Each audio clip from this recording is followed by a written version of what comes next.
Vic, huwag ka magbiro niyan. Baka pumutok yan. Hindi ako nagbibiro, Med. Talagang ipuputok ito. Pati ba naman ikaw, Vic? At bakit? Ano ang akala mo sa akin? Ginawa mo akong parang bibi. Bubusugin mo muna bago mo patayin. Meron pa bang pagkakaiba yun?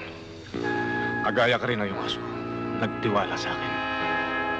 Pulis ka pa naman, Vic. Ano kung pulis? Ano akala mo sa akin? Nagpulis ako para magpakabayani? Hindi. Nagpulis ako para magkaroon ng katungkulan. Para magkaroon ng lakas.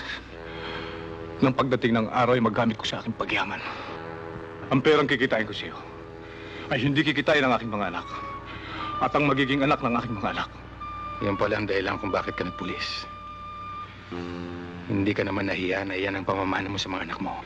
Sabihin mo ng lahat ang gusto mo sabihin. Walang kwenta sa akin.